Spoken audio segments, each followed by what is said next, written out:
Здравейте, аз съм Богдан Русев и искам да участвам в конкурс за подкаст Млади гласове 2023.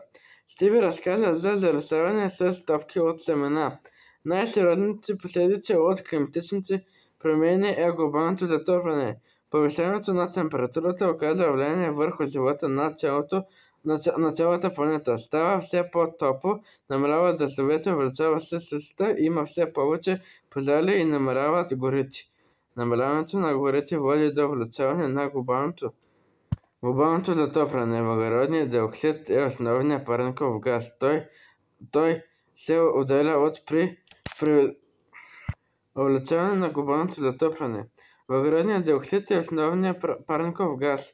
Той се отделя при производството на различни продукти чрез фотосинтезата. Дърветата и растенията поглъщат въглеродния диоксид и така намалява парниковия ефект.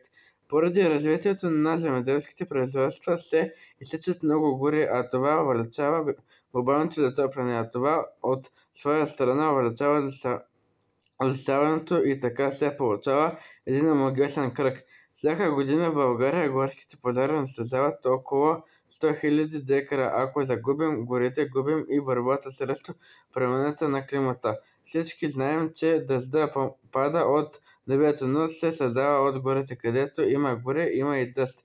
Дъждовете, където няма гори, има суша. Увеличаването на горите е най-бързо и ефтино и естествено решение за глобалното затопляне. За решението на този проблем е необходимо само да подпомогнем природата, само да се възстанови. Искаме да ви разкажем как да подпомогнем на природата сама да се възстанови чрез залесяване с seedballs или топки от семена. Този метод е измислен от японеца Фукуока. Ето идеята. Трябва ни пръст почва, малко глина, вода и семена. Събираме колкото се може повече семена от различни горски дървета, бор, дъб, бук, ясен и така нататък. Плодни дървета, ябълка, круши, сливи, череши, вишни и така нататък. Зеленчуци, цветя, билки и така нататък. Колкото се може повече семена да съберем, толкова по-добре.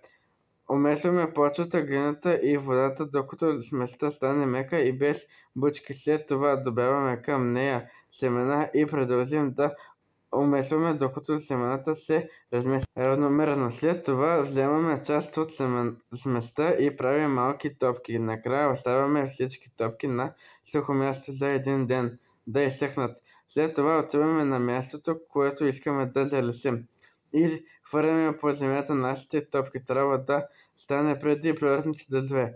Когато завали дъжда, семената, за които условията са най-подходящи, ще поникнат, дори почвата да е суха и твърда. Самата топка с пръст ще позволи на някои семена да покълнат, когато им даде голямо разнообразие от семена на природата и условия за развитие.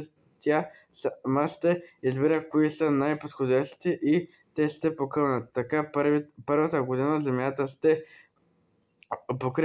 се покрие с зелена покривка от първите поникнали семена. Това ще подобри условията и следващата година ще поникнат други семена, за които условията вече са подходящи. Така всяка година условията ще се подобряват и биоразнообразието ще се увеличава. Глинаните топки предпазват семената от слънчева топлина, вятъра да ги отвее и птиците да ги изядат. Изработват се лесно и идеята може да се приложи от деца и ученици.